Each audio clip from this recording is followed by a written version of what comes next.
السلام علیکم ورحمۃ اللہ وبرکاتہ۔ نحمد و نصلی علی رسولہ الکریم، اما بعد، فاعوذ باللہ من الشیطان الرجیم، بسم اللہ الرحمن الرحیم۔ رب اشرح لی صدری ویسر لی امری واحلل عقدۃ من لسانی یفقہوا قولی۔ رب زدنی علما، رب زدنی علما، رب زدنی علما، رب یسر ولا تعسر وتمم بالخیر۔ اللہم افتح علینا حکمتک وانشر علینا رحمتک یا ذا الجلال والاکرام۔ ربی اعنی علی ذکرک و شکرک و حسن عبادتک۔ اللہم فقہنا فی الدین، یا مقلب القلوب ثبت قلبی علی دینک، یا مصرف القلوب صرف قلبی علی طاعتک۔ اللہم الہمنی رشدی واعذنی من شر نفسی۔ اللہم انی اسألک الہدی والتقی والعفاف والغنی۔ رب اغفر وارحم وانت خیر الراحمین۔ رب ارحمہما کما ربیانی صغیرا۔ ربنا آتنا من لدنک رحمۃ وہیئ لنا من امرنا رشدا۔ ربنا ہب لنا من ازواجنا وذریاتنا قرۃ اعین واجعلنا للمتقین اماما۔ ربنا لا تزغ قلوبنا بعد اذ ہدیتنا وہب لنا من لدنک رحمۃ انک انت الوہاب۔ رب اغفر وارحم وانت خیر الراحمین۔ اللہم بارک لنا فی اوقاتنا، آمین ثم آمین یا رب العالمین۔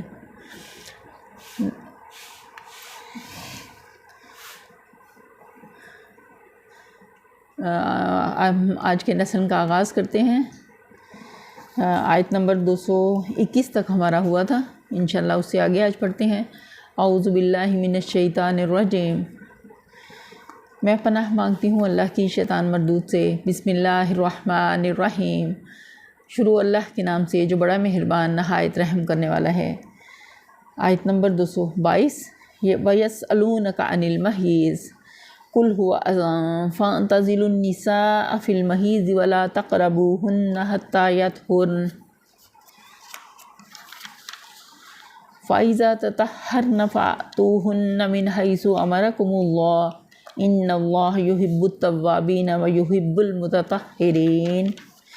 پوچھتے ہیں حیض کا کیا حکم ہے؟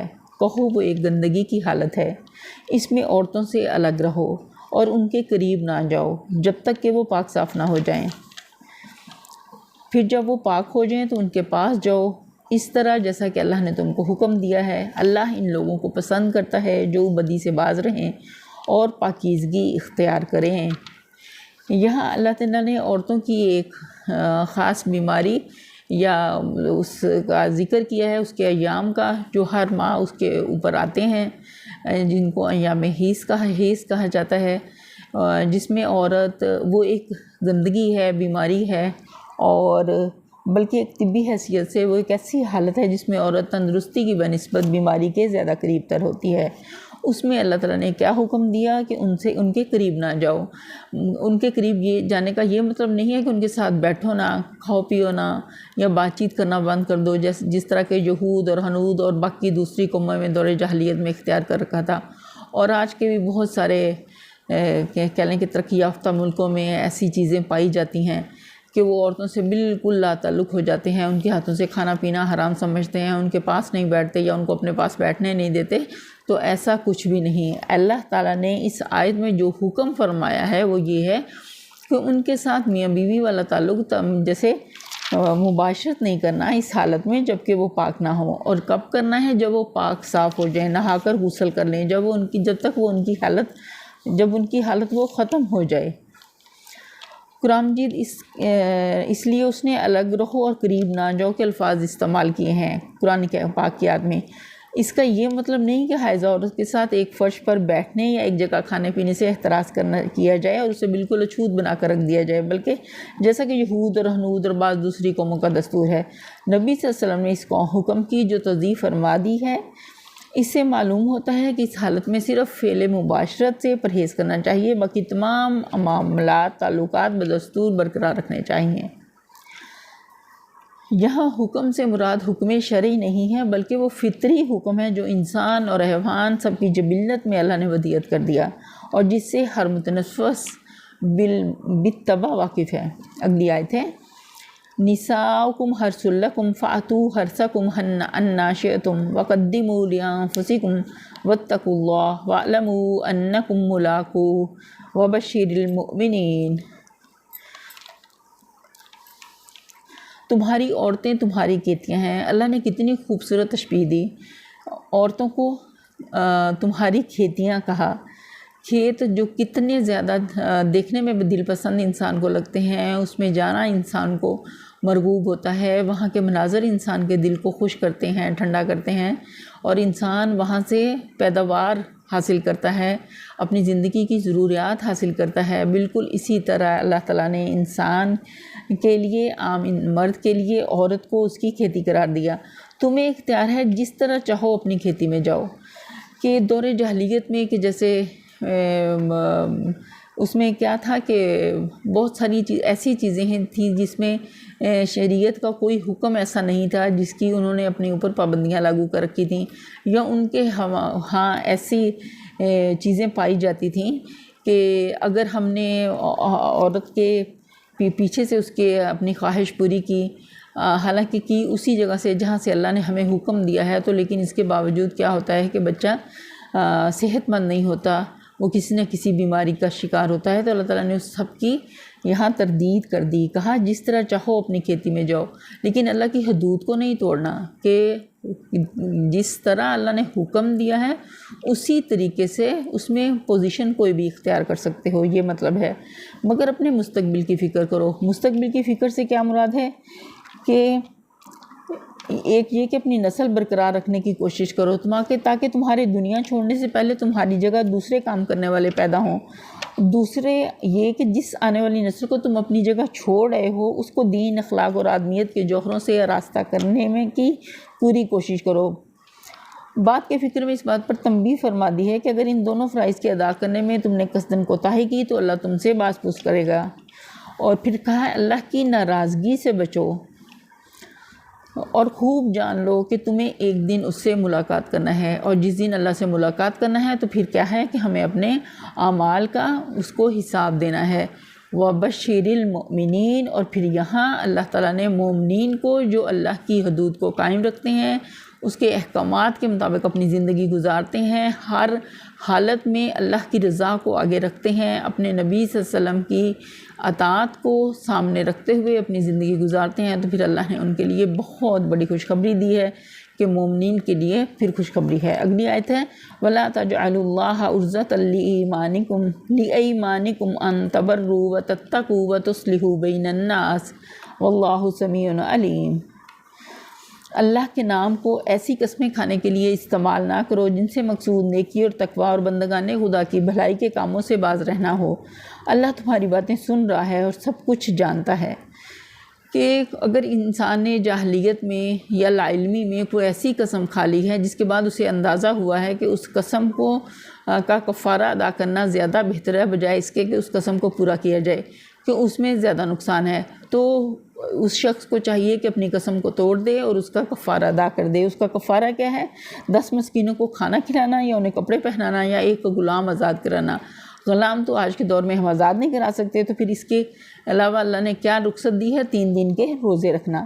تو اس بات کی اللہ نے یہاں وضاحت فرما دی ہے۔ اگلی آیت ہے لا یؤاخذکم اللہ باللغو فی ایمانکم ولکن یؤاخذکم بما کسبت قلوبکم واللہ غفور حلیم۔ جو بے معنی قسمیں تم بلا ارادہ کھا لیا کرتے ہو اس پر اللہ گرفت نہیں کرتا، مگر وہ جو قسمیں تم سچے دل سے کھاتے ہو ان کی باز پرس وہ ضرور کرے گا۔ اللہ بہت درگزر کرنے والا بردبار ہے کہ بعض لوگوں کا تقیہ کلام ہوتا ہے نا کہ بات بے بات قسم کھاتے ہیں اور ہر جملے میں ان کے قسم ضرور ہوتی ہے، تو ایسی قسمیں جو بلا ارادہ کھائی جائیں اور تقیہ کلام کے طور پر کھائی جائیں اس پر اللہ باز پرس نہیں کرے گا، اس کے بارے میں مؤاخذہ نہیں ہوگا۔ لیکن جو قسمیں اللہ کو گواہ بنا کر کھائی جاتی ہیں اس پر ضرور اللہ حساب لے گا۔ واللہ، اور ساتھ ہی بتا دیا کہ اللہ واللہ غفور حلیم، اللہ بخشنے والا بردبار ہے۔ اگلی آیت ہے للذین یؤلون من نسائہم تربص 4 اشہر فإن فاؤوا فإن اللہ غفور رحیم۔ جو لوگ اپنی عورتوں سے تعلق نہ رکھنے کی قسم کھا بیٹھتے ہیں ان کے لیے 4 مہینے کی مہلت ہے۔ اگر انہوں نے رجوع کر لیا تو اللہ معاف کرنے والا اور رحیم ہے۔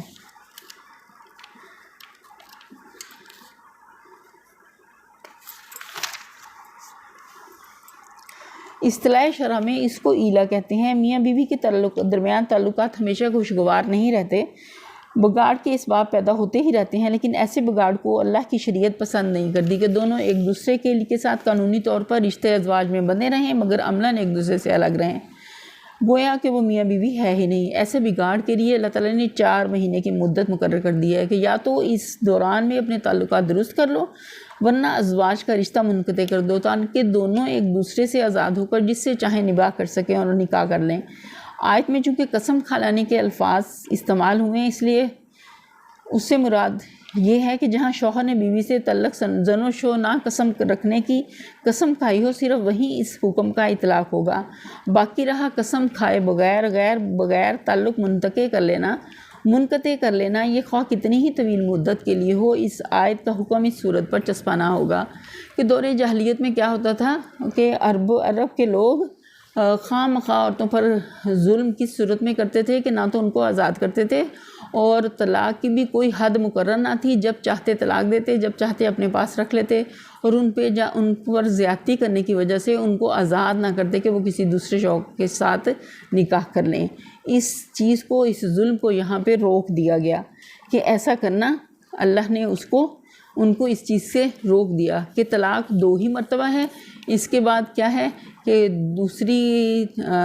تیسرا جب اسے حیض آ جائے گا تو اس کی مدت جیسے ہی ختم ہوگی وہ بائن ہو جائے گی، اس کے بعد شوہر اس کو رجوع نہیں کر سکتا۔ 2 طلاقیں جب ہوں گی اس میں اگر عورت چاہے تو مدت کے اندر اپنی بیوی سے رجوع کر سکتا ہے، لیکن اگر مدت گزر جائے تو دونوں اپنی رضامندی سے اگر صلح صفائی ان کے درمیان ہو جاتی ہے تو نئے سرے سے نکاح کا راستہ بھی موجود ہے، لیکن طلاق بائن کے بعد پھر وہ بیوی اس پر حرام ہو جاتی ہے۔ اگلی آیت ہے وَإِنْ عَزَمُوا الطَّلَاقَ فَإِنَّ اللَّهَ سَمِيعٌ عَلِيمٌ۔ اور اگر انہوں نے طلاق ہی کی ٹھان لی ہو تو جاننے رہیں کہ اللہ سب کچھ سنتا اور جانتا ہے، کہ اگر انہوں نے طلاق کا پکا ارادہ کر لیا ہے اور اسی پر قائم ہے تو پھر ان کو کیا چاہیے کہ عورتوں کو آزاد کر دیں تاکہ وہ عورت اپنی مرضی سے جہاں چاہے نکاح کر کے اپنی زندگی گزار سکے آسانی کے ساتھ۔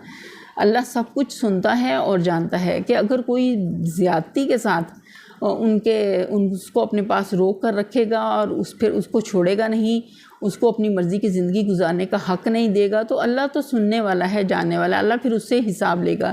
جو اس طرح کی ناروا پابندیاں اپنی بیویوں پر عائد کرتے ہیں، اللہ تعالیٰ کو وہ جواب دہ ہوں گے قیامت کے دن۔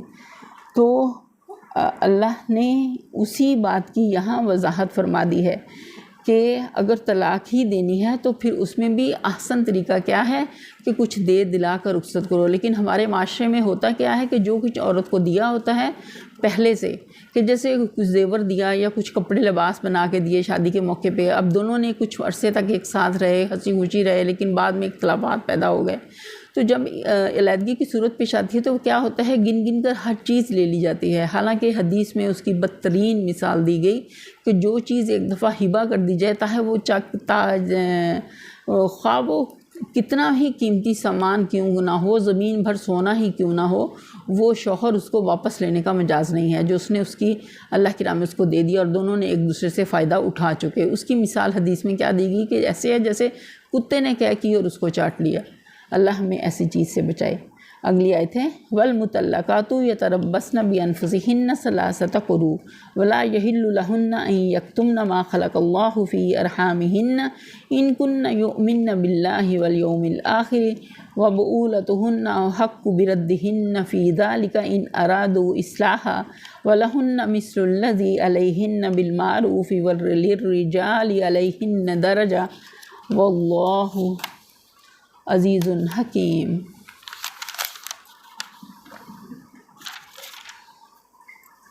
جن عورتوں کو طلاق دی گئی ہو وہ 3 مرتبہ ایام ماہواری آنے تک اپنے آپ کو روکے رکھیں، اور ان کے لیے یہ جائز نہیں کہ اللہ نے ان کے رحم میں جو خلق فرمایا ہو اسے چھپائیں۔ انہیں ہرگز ایسا نہ کرنا چاہیے اگر وہ اللہ روز آخر پر ایمان رکھتی ہیں، ان کے شوہر تعلقات درست کر لینے پر آمادہ ہوں تو وہ اس عدت کے دوران انہیں اپنی پھر زوجیت میں واپس لے لینے کے حقدار ہیں۔ عورتوں کے لیے بھی معروف طریقے پر ویسے ہی حقوق ہیں جیسے مردوں کے حقوق ان پر ہیں، البتہ مردوں کو ان پر ایک درجہ حاصل ہے اور سب پر اللہ غالب اقتدار اور حکیم و دانا ہے۔ یہاں پر اللہ تعالیٰ نے عورتوں کو جن کو طلاق دی گئی ہو ان کے احکامات واضح کیے ہیں کہ وہ ان کی مدت کیا ہے کہ وہ 3 مرتبہ ایام ماہواری آنے تک اپنے آپ کو روکے رکھیں، تاکہ اگر ان کے پیٹ میں کوئی حمل رہ گیا ہو تو وہ واضح ہو جائے اور اس کو اس کی جائز ولدیت مل جائے۔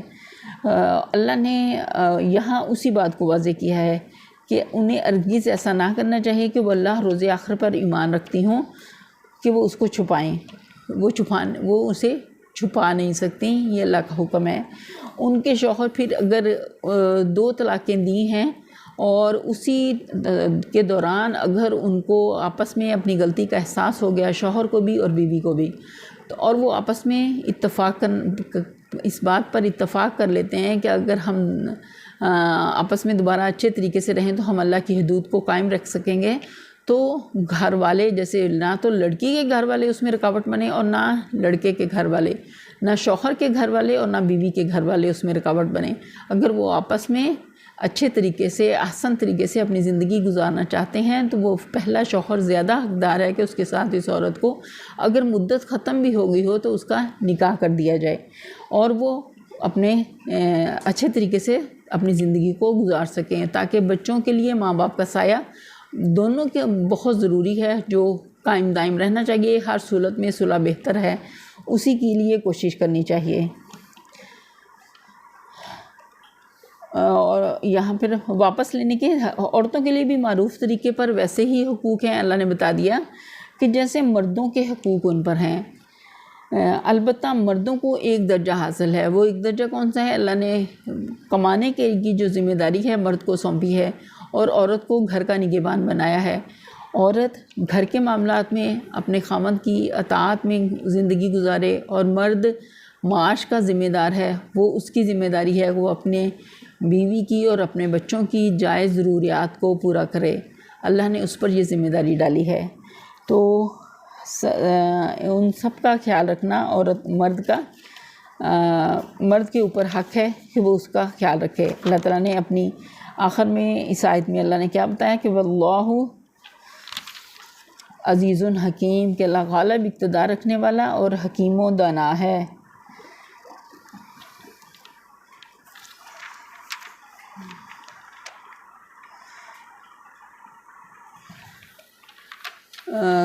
یہاں پر اللہ تعالیٰ نے طلاق کے متعلق جو احکامات دیے ہیں ہمیں اسے بہت زیادہ گہرائی کے ساتھ سوچنے اور سمجھنے کی ضرورت ہے، اور معاملات کی اصلاح، آپس کے معاملات کی اصلاح کی ضرورت ہے کہ جہاں بھی انسان دیکھے کہ میرے اندر کمی ہے وہ اس کو پورا کرنے کی کوشش کرے، اور غلطی کو مان لینا انسانیت ہے، اور غلطی پر ڈٹ جانا کیا ہے؟ شیطانیت ہے۔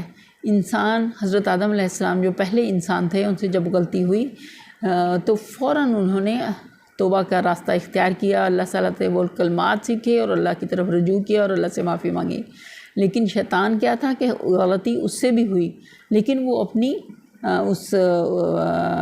جو اس نے غلطی کی تھی اس پر اڑ گیا، ڈٹ گیا، بجائے اس کے کہ اس کو ندامت ہوتی، وہ اس پر اس نے اللہ سے مہلت مانگی کہ مجھے قیامت تک کے لیے مہلت دے دیں اور پھر میں اس مہلت سے اللہ تعالیٰ تیری بنائی ہوئی مخلوق کو تیرے راستے سے ہٹاؤں گا۔ تو اللہ نے بھی کہہ دیا کہ ٹھیک ہے تجھے مہلت ہے، لیکن میرے مخلص بندے کبھی بھی تیرے ہتھے نہ چڑھیں گے۔ تو ہمیں اپنے اندر اخلاص پیدا کرنا ہے، ہمیں اللہ کی رسی جو قرآن کی صورت میں ہمارے پاس ہے اسے مضبوط پکڑنا ہے، نبی صلی اللہ علیہ وسلم کی سنت جو اللہ تعالیٰ کی نے ہمیں دی ہیں احادیث نبوی کی صورت میں، نبی صلی اللہ علیہ وسلم کی جو سنت ہے ہمیں اس کو مضبوطی سے، جیسے نبی صلی اللہ علیہ وسلم نے کہا اپنی داڑھوں سے مضبوط پکڑ لو کہ میں تمہیں 2 چیزیں چھوڑے جا رہا ہوں، کیا ہے؟ قرآن اور احادیث، اگر تم ان کو پکڑے رکھو گے تو تم گمراہ نہ ہوگے۔ تو ہمیں ہر مسئلے میں ہر موقع پہ کیا کرنا ہے؟ اس کو اللہ کی طرف رجوع کرنا ہے، اللہ کی کتاب میں اس کا حکم دیکھنا ہے، فیصلہ دیکھنا ہے، نبی صلی اللہ علیہ وسلم کی احادیث میں اس کو دیکھنا ہے، جہاں صحابہ نے اجتہاد کیا اس میں اس فیصلے کو ڈھونڈنا ہے اور اسی کے مطابق اس کا فیصلہ کرنا ہے۔ جو کام بھی یا جو مشکل ہمیں درپیش آئی ہے ہم نے اس کو اسی میں سولو کرنا ہے۔ اللہ تعالیٰ تو ہمیں اس چیز کی توفیق عطا فرما۔ یہیں پر ہم اپنے لیسن کا اختتام کرتے ہیں اور اللہ سے دعا کرتے ہیں باری تعالیٰ جو ہم نے سنا اور جو ہم نے سنا اور جو تیری آیات جو احکامات ہمیں پتہ چلے باری تعالیٰ تو ہمیں اس پر عمل کرنے والا بنا اور اپنی رحمت کے ساتھ ہمیں صراط مستقیم پر جما دے اور ہر حال میں ہمیں اپنی رضا دے دے، ہمارے لیے صراط مستقیم پر چلنا آسان کر دے اور برائی کا راستہ ہمارے لیے مشکل ملا دے۔ وآخر دعوانا الحمدللہ رب العالمین۔ سبحان ربک رب العزت عما یصفون وسلام علی المرسلین والحمدللہ رب العالمین۔ آمین ثم آمین یا رب العالمین۔